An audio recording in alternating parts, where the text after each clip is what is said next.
Bueno muchachos, entonces en esta segunda entrega vamos a ver el tema de los índices de precios, algo muy sucinto, muy sencillo acerca del tema de índices de precios. Vamos a ver temas del IPC y a trabajar con algunas series trimestrales, sacar algunos indicadores.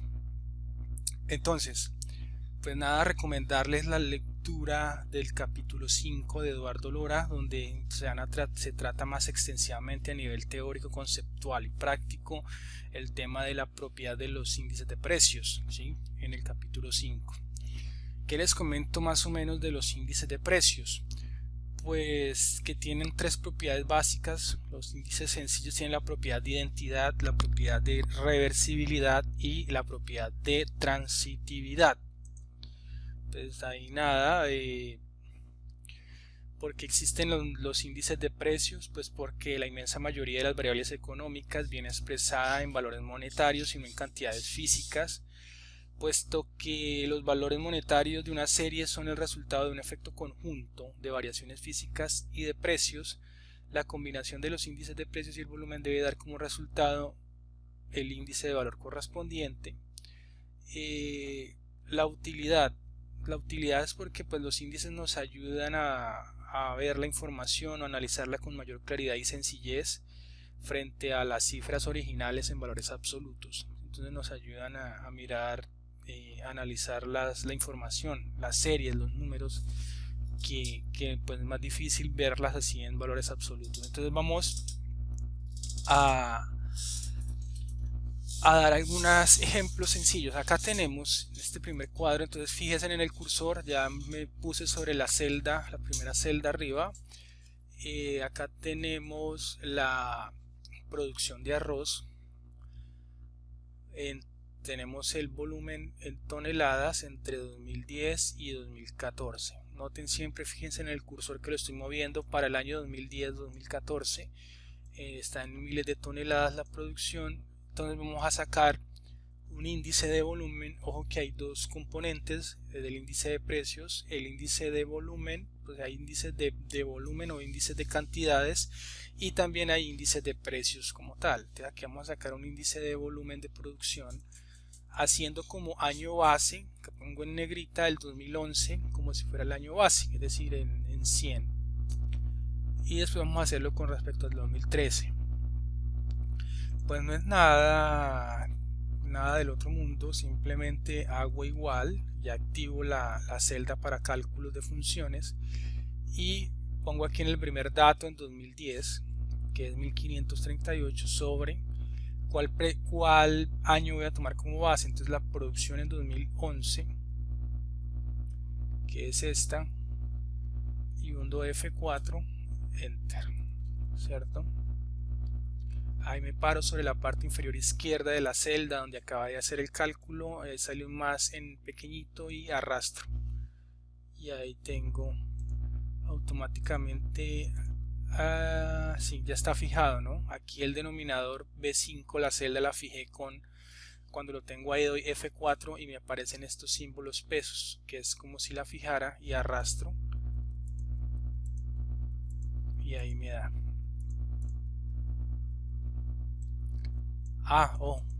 Hice el cociente, necesitaría multiplicarlo por 100. Entonces aquí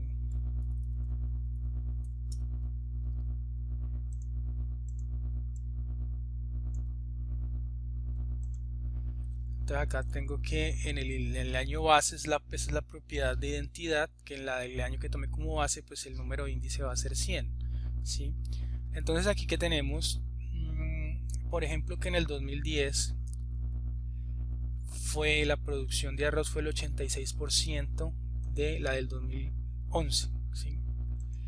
En el 2012 fue el 86% de la de 2011, el 2013 fue el 80%, en el 2014 fue el 70%. Lo que vemos es como que creció en el 2011, pero en los otros años pues fue como medio irregular, ¿sí? Con respecto a 2011.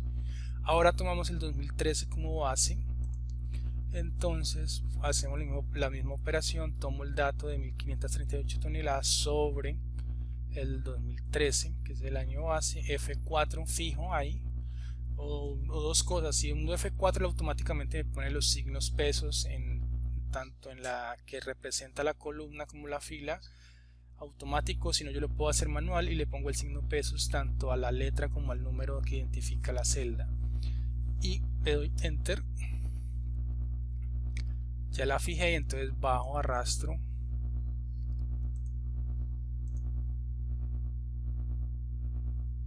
pongo aquí,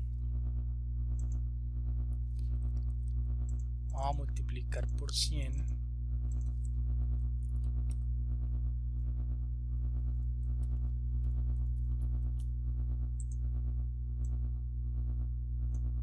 y ahí está. Entonces, por ejemplo, el primer dato acá arriba, entonces señalemos aquí el año base de 2011. Aquí vamos a poner resaltarlo en azul. Entonces, ¿cómo se lee el primer dato? Pues que en el 2010 la producción de arroz fue 7.2% más alta que en 2013, ¿sí? En el 2011 fue el 23%, en el 2012 fue otro 7.2% más alta y en el 2014 fue apenas un 87% del 2013, ¿sí? Todo se compara con respecto al 100. Aquí en los primeros tres datos por arriba de este 100 pues están, digamos, pues están por arriba del 100, o sea, estoy hablando en términos de 7.2% más mayor, o 23.8% mayor que con respecto a 2013, y acá fue el 87.4% de la producción de 2013, o al revés, puedo decir 100 menos esto estuvo 12.6, o sea, la del 2014 pues pudo estar, eso está en el 12.6% por debajo de menor producción con respecto al 2013, ¿sí? Ojo que es con respecto al 100, aquí lo dejo en negrita. Ahora vamos a hacer el mismo ejercicio. Tenemos aquí en esta otra tabla volumen, precios y valor de la producción del arroz, valores absolutos e índices 2010-2014. Entonces acá tengo los datos, tengo los años los resultados del primer trimestre entre 2010-2014, tengo la producción en miles de toneladas, tengo el precio por tonelada y tengo el valor de la producción en millones. ¿De dónde saco este dato? Pues de la multiplicación de precio por producto, precio por tonelada por producción. La multiplicación de esto pues me da este valor de la producción, ¿sí? Lo que yo les decía, precio de los tamales por la cantidad de tamales, exactamente lo mismo. Entonces vamos a sacar un índice de precios de volumen, un índice de volumen, un índice de precios y un índice de valor con respecto al año 2013. Entonces, siguiendo la misma lógica anterior, vámonos para volumen de producción. Entonces vamos aquí en el 2010 1538 sobre, vamos para el valor de la producción en 2013, digamos la cantidad de producción en 2013, acá 1435, fijo con F4 el denominador, enter, y arrastro, falta multiplicarlo por 100,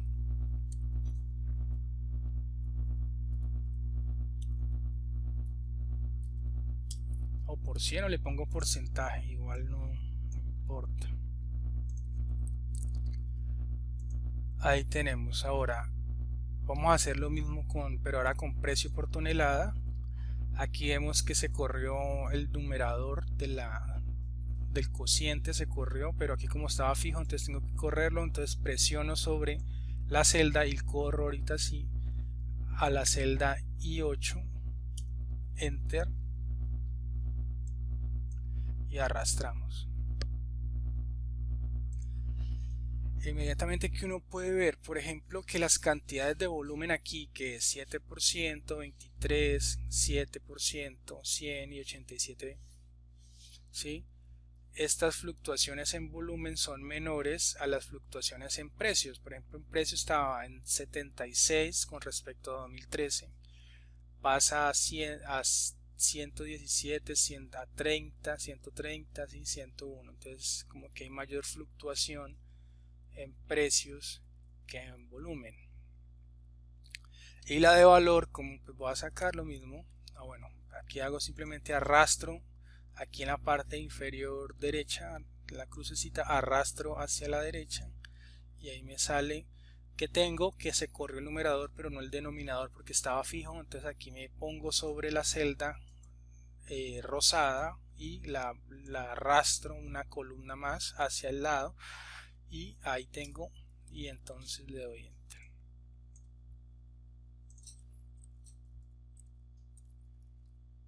Y ahí tengo, pues saqué los números índices, se llaman estos, para volumen, precio y valor. Noten algo especial, una de las propiedades de los números índices.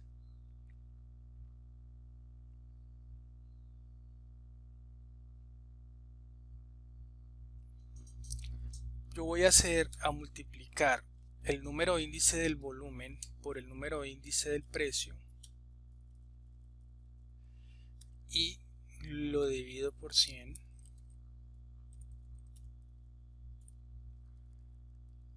O sea, del índice precio de volumen con el índice de precios, yo miro, y ustedes que se van a dar cuenta, pues que exactamente volví a calcular el índice, pero como la multiplicación de estos dos índices de volumen y precios, ¿sí? Y también aquí lo calculé de otra manera. Miren, mientras que aquí lo calculé directamente con las cifras, aquí lo calculé como una multiplicación entre los dos índices de precios y es exactamente los mismos índices, ¿sí? Entonces noten acá esto que hice. Si ustedes quieren comprobar, pues simplemente saco la diferencia y ve que es exactamente los mismos números índices, ¿sí? Esto es una propiedad que tienen los números índices que está ahí en el capítulo 5 de Eduardo Lora. Y otra cosa que puedo hacer acá, bueno, para mirar las variaciones, simplemente aquí tengo que coger esto menos el año base acá, y uno aquí ve las fluctuaciones de volumen, ¿sí? O sea, escoger el año base, el número índice de volumen en el año cualquiera sobre menos el año base. Aquí arrastro, bueno, igual es el mismo 100, igual no importa, pero lo corro. Y vemos aquí las fluctuaciones en precios son mucho más marcadas, ¿no? Entonces, más o menos ese es el sentido de manera muy sencilla lo que significan los índices de precios, ¿sí? O los números índices, perdón, números índices. Una categoría de los números índices son los índices de precios. Hasta ahí va este primer ejercicio. ¿Qué más les puedo decir? Espero que haya claridad sobre el tema.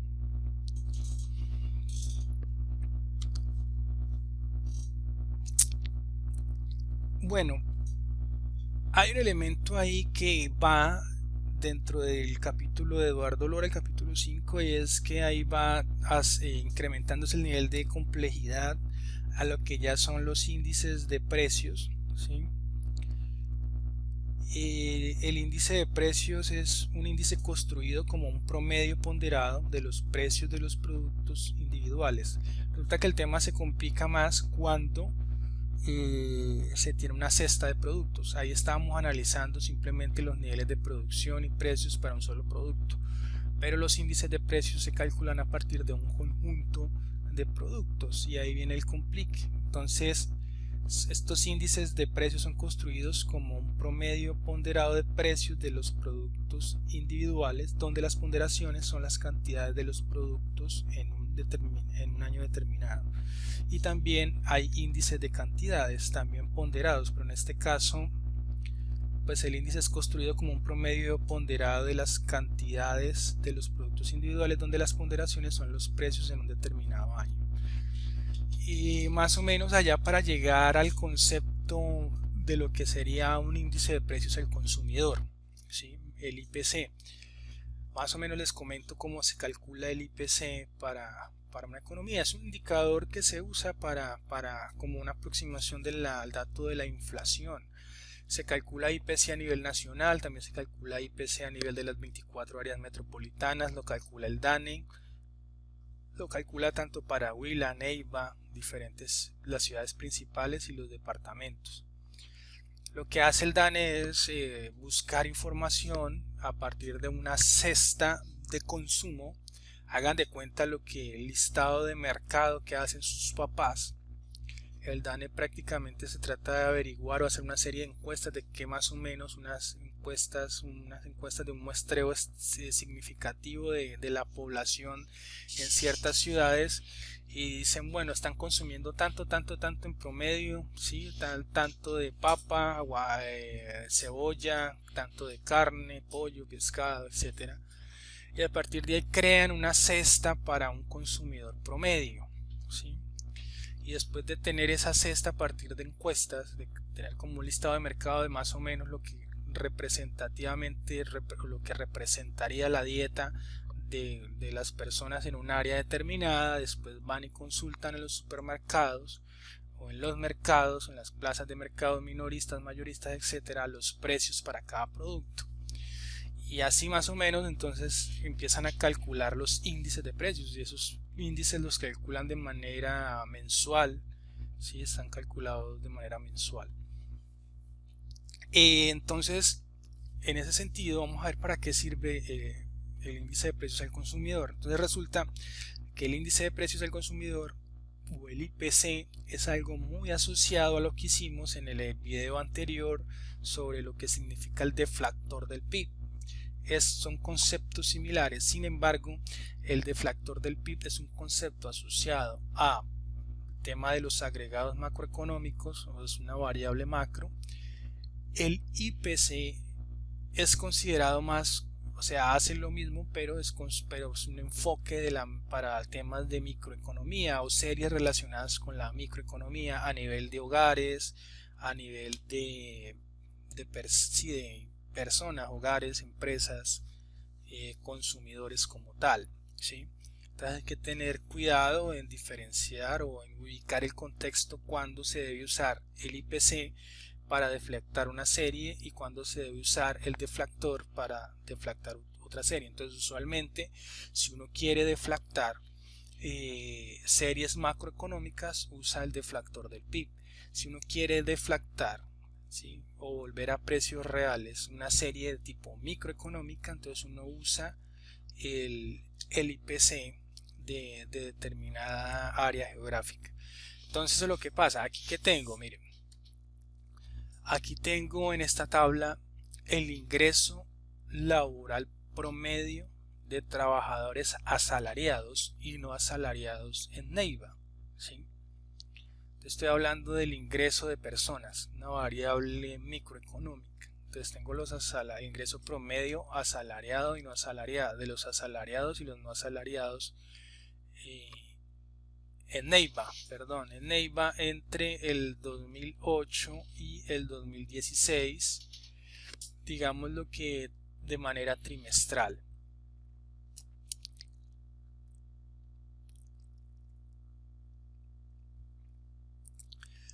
Entonces, y tengo el IPC de Neiva para esos trimestres, el IPC promedio para esos trimestres, ¿sí?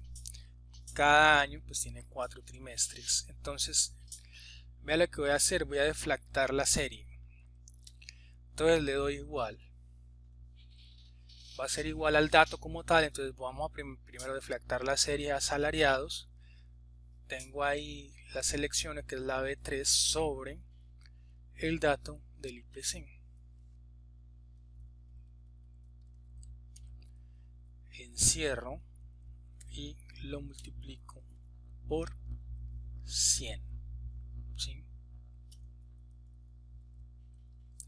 Listo, me paro en la parte inferior derecha de la celda y arrastro. Hay cuadro decimales con este botón, configuro para que me la muestre en miles, contabilidad, o sea, voy formato de celda, contabilidad, y le dejo que no me deje ninguna posición, digo, aquí esto le digo es que no me muestre ningún símbolo de moneda, y le quito los decimales y me queda en esta forma un poco más bonita, apreciable, ¿cierto? Muestro un formato de número, más allá no estoy haciendo nada más. Aquí hago lo mismo, igual, entonces voy para el dato no asalariado, que es la segunda columna, aquí es sobre el dato del IPC, esto entre paréntesis, multiplicado por 100. Bueno, ya me copió el formato de una vez, arrastro.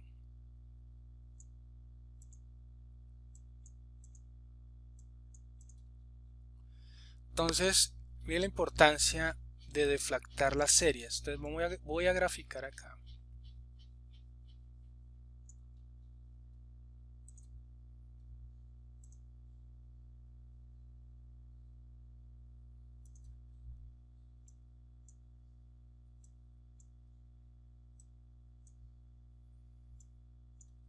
Y acá tengo que más o menos se ha incrementado,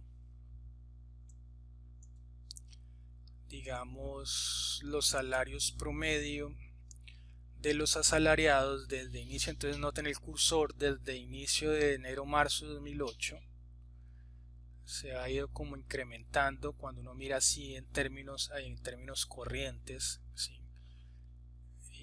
Se ha ido incrementando. Llega, por ejemplo, aquí el dato en enero-marzo de 2008 era 1.093.000 pesos para los asalariados, y en 2016 el trimestre julio-septiembre de 2016 ya iba en 1.486.000, ¿sí? Entonces parece que como que el salario promedio en teoría evaluado a precios corrientes, pues o en términos nominales, parece que se incrementa. No así, no se aprecia mucho así como la tendencia con respecto a los no asalariados. Los no asalariados parece que se incrementa, pero un poquito menos, o sea, no es tan clara la tendencia como los asalariados, que es la barra azul, con respecto a la barra naranja, que son los no asalariados, ¿sí? Ahora vamos a graficar los primeros solos acá.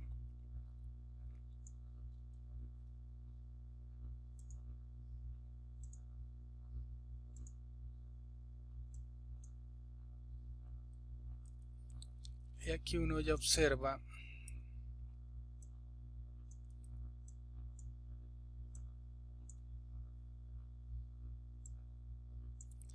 algo diferente.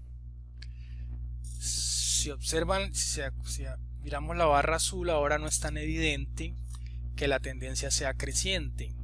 Ahora uno ve pues, como una especie de estancamiento de los salarios promedio de los asalariados, inclusive con tendencia a la baja. Ya para el año 2014-2015 vamos a seleccionar datos aquí para que me muestre los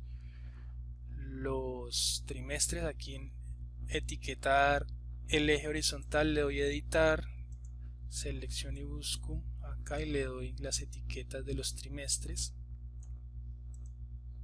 y le doy a aceptar.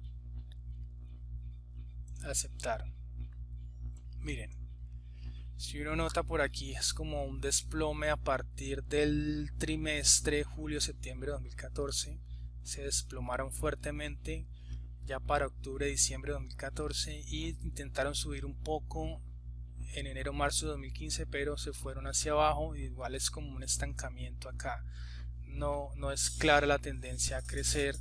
Y en el tema de los no asalariados igualmente se ve un estancamiento en un periodo de 2008-2016. Eso sería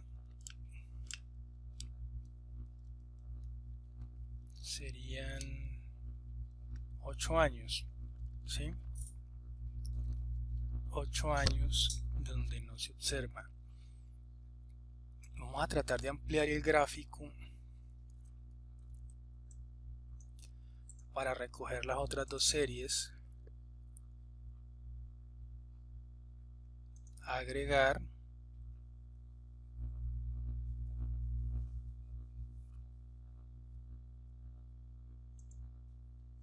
Voy a aquí seleccionar.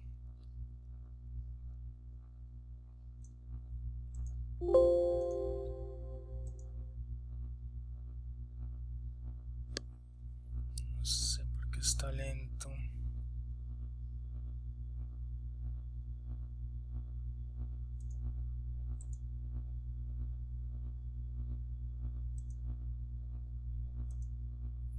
Bueno, aquí igual la puedo arrastrar de esta un poco más.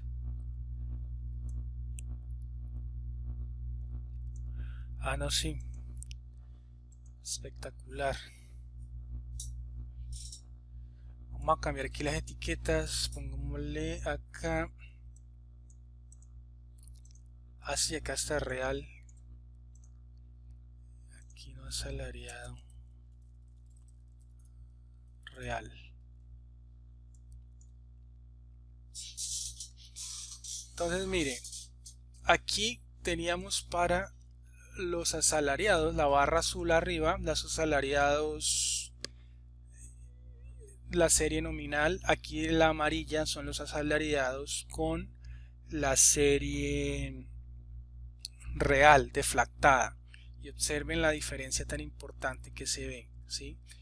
Y también para los, entonces lo que uno ve es que esas brechas las explica el tema del cambio en los precios.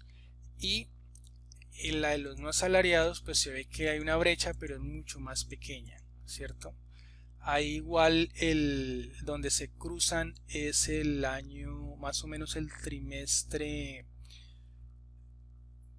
el cuarto trimestre de 2008 o el inicio de 2009. Por aquí está el índice de precios.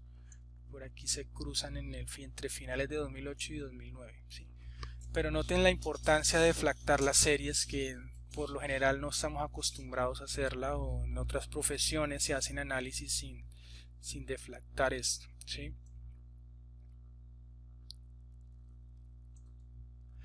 ¿Qué explica esto? Pues, por ejemplo, yo les había hablado a ustedes en una clase sobre el tema de la crisis del petróleo en 2014, el desplome de los precios del petróleo, y cómo a partir de eso, por desajuste en el tipo de cambio, ¿sí? el dólar se puso mucho más caro también, igual con el choque ese del desplome de los precios, y al ponerse caro el dólar, pues de una vez incrementó los precios de la economía interna de consumo de los productos importados, y eso se jaló el resto de precios de la economía y ocurrió un incremento importante, significativo en los índices de precios de la economía colombiana, es decir, un proceso inflacionario. Y aquí se ve que esta brecha es la variación en los precios tan importante que se dio a partir de 2014.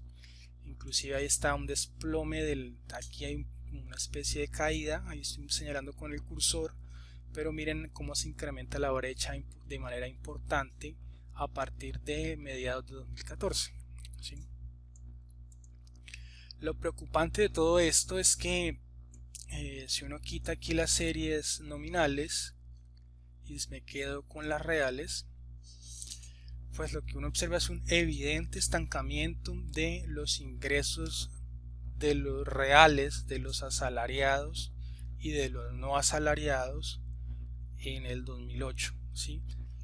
Es un estancamiento que está ocurriendo. Habría que preguntar, y sería una buena pregunta de investigación, ¿por qué ese estancamiento en el largo plazo? ¿Por qué no están creciendo los salarios reales en la economía de Neiva? Recordemos que estos datos son para Neiva. También noten la brecha impresionante entre no asalariados, que es la que está acá abajo, y entre asalariados. Es una brecha que ahí no se ve en la gráfica, pero tiende a incrementarse en el tiempo, ¿sí? Y eso debería preocuparle a una sociedad donde se supone que deben haber criterios de equidad o de igualdad y no donde unas personas están siendo mayormente remuneradas que otras. ¿Y qué explica eso? ¿Sí? ¿Qué explica la mayor remuneración de asalariados con respecto a los no asalariados? Entonces ustedes miran que los no asalariados, ¿quiénes son? Pues en su gran parte son los cuenta propia, o los también se les podrían decir emprendedores de una manera sarcástica, los cuentapropias, los mototaxistas, los vendedores informales y una cantidad de personas ahí que se encuentran en los no asalariados. Y los asalariados es la fortuna que tienen de trabajar para una empresa más o menos mediana, grande, con contratos, la mayoría trabajan en empresas del sector público o empresas mixtas, y por eso este diferencial tan enorme. Y a uno como que analiza la política y el bienestar de una población, pues debería preocuparles significativamente este tema y en términos de el bienestar. Vamos a calcular la brecha. Yo puedo calcular la brecha haciendo el cociente entre el asalariado promedio en un trimestre. Entonces cojo este primer dato sobre los no asalariados, ¿sí? Y ahí vemos y arrastro y calculo términos, quito decimales, y aquí vemos por ejemplo que en enero-marzo de 2008 y el salario promedio de un asalariado era 1.76 veces el de un no asalariado, ¿sí? Esto es en principios de 2008, en el trimestre enero-marzo. Y si uno va a octubre-diciembre, es decir, cuarto trimestre de 2016, y uno observa que la brecha se ha incrementado a 2.14, es decir, el salario promedio de un asalariado es 2.14 veces el de un no asalariado. Y entonces podemos graficar esta serie y mirar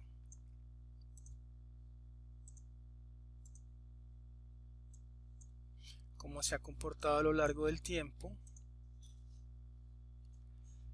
Y parece que sí, más o menos fluctuante, no es muy claro, pero sí se observa que por acá en la mitad es donde más se ha incrementado la brecha, ¿sí? Pues no se ve bien, sí, bueno, dejémoslo ahí. Entonces eso es lo que me hace los números, el número índice del índice de precios al consumidor.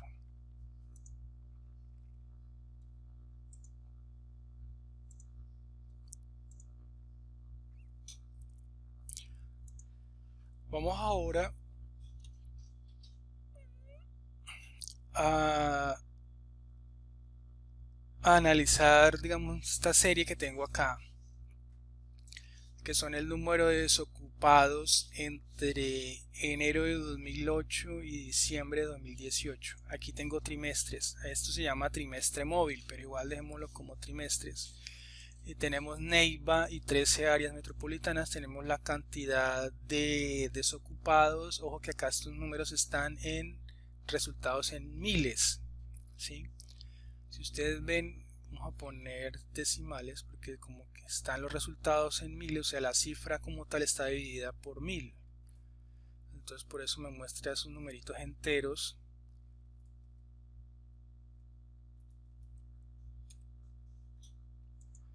Vamos a ponerles decimales, y aquí también en las áreas metropolitanas. Bueno, es más por el tema de ya números grandes a nivel de ciudades, ¿sí?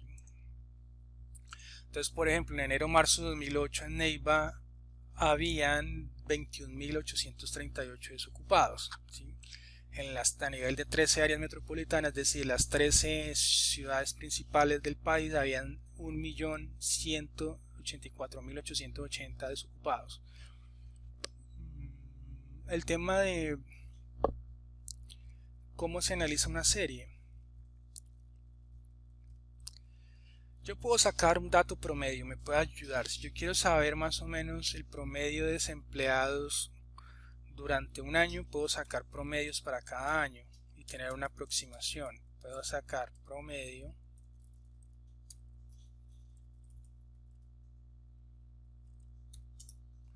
y tengo que en promedio 21.697 desempleados por trimestre y puedo hacer eso, ¿cierto? Puedo hacer eso para cada año, hago la serie aparte y grafico. Eso es una opción. La otra es que lo que le había dicho es que cómo se analiza una serie de tiempo. Lo que se hace es la comparación. Vamos a hacer las tasas de variación. Yo cojo aquí. ¿Cómo calculo la tasa de variación? Yo cojo el dato enero-marzo de 2009 y lo tengo que comparar con el trimestre inmediatamente del año anterior, es decir, el mismo enero-marzo pero de 2008. ¿Sí? Cierro paréntesis y como es la tasa de variación, ¿sí? Entonces divido por el dato inicial, entonces divido sobre enero-marzo de 2008. Entonces ahí saco la tasa de variación y listo, arrastro. Entonces ojo que me está, por ejemplo, en el segundo cálculo es la tasa de variación de febrero a abril de 2009 con respecto al mismo trimestre del año anterior, es decir, enero-abril de 2008. Y aquí me está haciendo, noten que está haciendo, se está moviendo, está comparando el trimestre del año que tengo presente con respecto al inmediatamente anterior. Y así arrastro toda esta serie hasta 2018. Y como es una tasa de variación y me salen muchos decimales, la pongo en porcentaje para que se haga mejor la lectura. ¿Sí?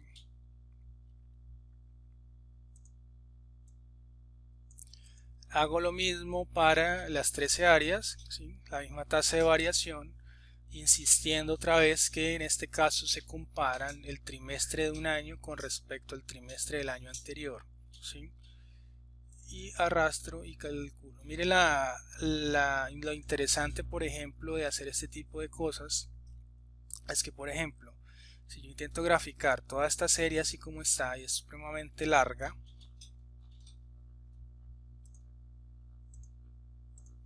yo hago un gráfico y miren lo que me da.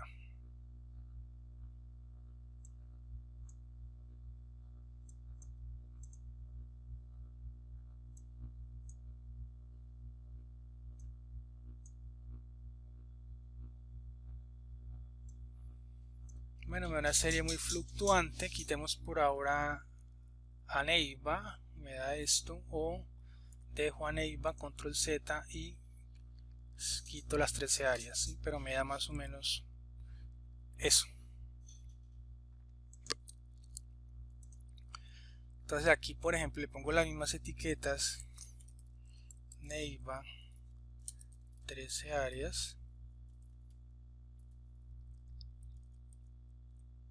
Es que ahí presentarle en los datos absolutos uno no puede decir mucho, no hay tendencias, no es tan claro a la vista. ¿Sí? Noten que ahí eso no está muy claro si disminuye o baja a lo largo del tiempo. Pero ahora grafiquemos las tasas de variación Neiva.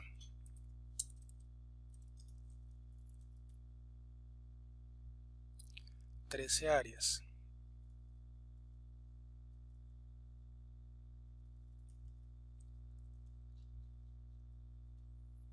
Y aquí puedo mirar, claro, ya aquí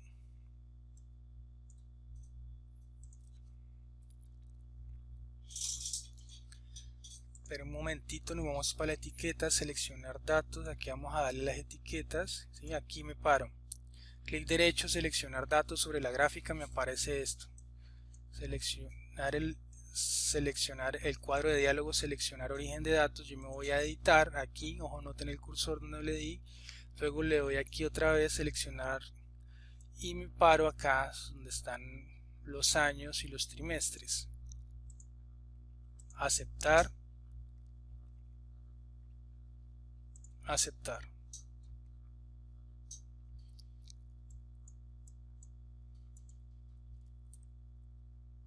Aquí puedo modificarla acá.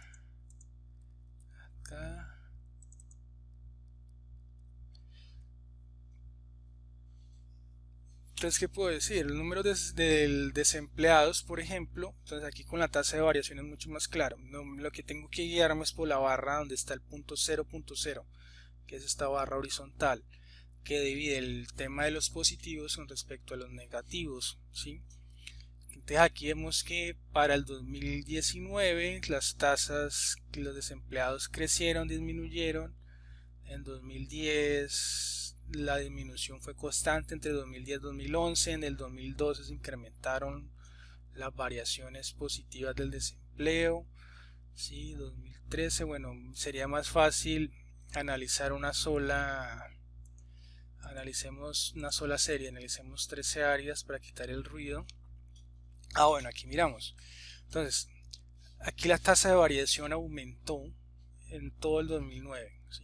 De todos los trimestres aumentó las tasas de el número de desempleados, la variación fue positiva. Lo que vemos en 2010, 2011 es que tuvo tasas de variación negativas durante todos los 2 años, es decir, el desempleo fue disminuyendo. Aquí en 2012 ocurrió tasas positivas pero muy pequeñas. Miren que aquí en lo que fue 2009 fue unas tasas muy grandes. Ojo que eso está asociado porque el 2008 ocurrió una crisis financiera de las hipotecas en Estados Unidos. En 2008 puede ser que aquí se refleja en el mercado laboral. Miren las tasas tan grandes de variación del número de desempleados. 2013 y 2014 disminuyó, o sea, ocurrieron tasas negativas para todos los trimestres. 2015 aquí como un repunte con tasas positivas, parte del 2015. Ya en el 2017 siempre tenemos tasas positivas y aquí en el 2018 una parte fue tasas descendentes con tasas negativas a mediados de año y después entre los 2 últimos trimestres tasas positivas. Entonces si ven que es más interesante analizarlas con tasas de variación, por ejemplo, o igual yo puedo sacar promedios también. Entonces, y similar, noten que la tendencia se mueve similar para las 13 áreas. Ahora queda Neiva y es un comportamiento muy similar. Otro elemento que yo puedo hacer para suavizar las cifras es sacar lo que se llama un promedio móvil, ¿sí? Y vamos a sacar un promedio móvil. Acá estos serán tasas de variación. Yo también puedo usar promedios móviles para suavizar la cifra.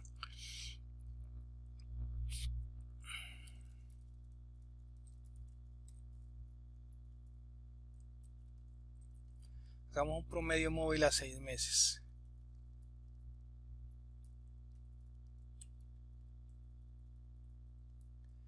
Aquí tenemos mayo, julio.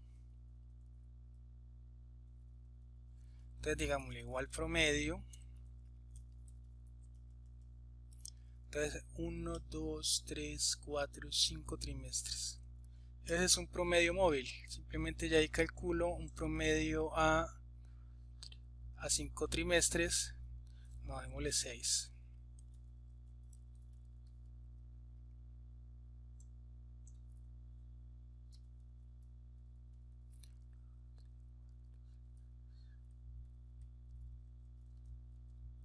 Aquí arrastro por las 13 áreas y arrastro.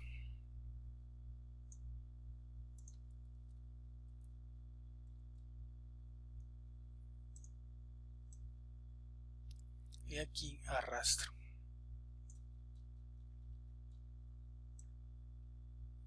Selecciono las 2 series, insertar, gráfica,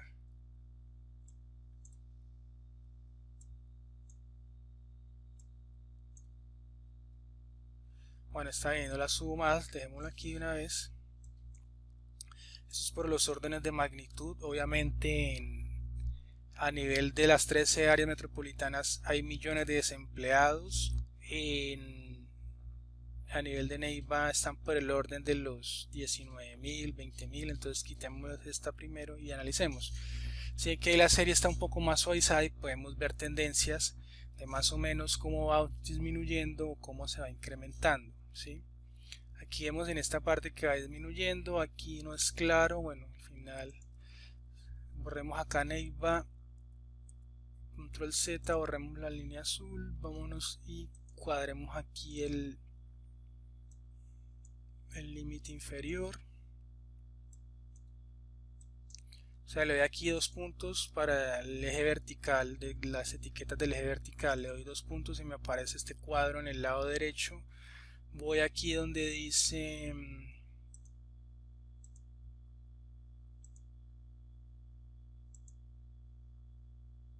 etiquetas, no, opciones de eje, y acá donde dice límites mínimo voy a darle 800. Y aquí ya podemos observar las tendencias. Con respecto al número de desempleados en las 13 áreas metropolitanas, se incrementa por acá y por acá empieza a disminuir como una forma de U y vuelve y sube al final de la serie. Entonces, son elementos que les enseño muy sencillos para analizar las series, este tipo de series de tiempo, ¿sí? Aquí también para el caso asalariados, no asalariados, podemos calcular tasas de variación, podemos calcular promedios móviles, aunque es más aquí es más fácil porque no tenemos tantos datos, mejor calcular tasas de variación, etcétera. Dejemos ahí, ya está tarde, entonces dejemos ahí y entonces espero sus preguntas. Hagan preguntas en el canal de YouTube, hagan preguntas, preferiría que por el canal de YouTube. Por correo es un poco más complicado revisar y darle respuesta porque van en distinto orden, o no es que mire profesor en el video tal de la clase del curso tal, pero muchos van y preguntan de una vez y no identifican esos elementos claves, entonces no queda como perdido. Sería mejor que preguntaran directamente del YouTube. Entonces hasta ahí queda, muchachos.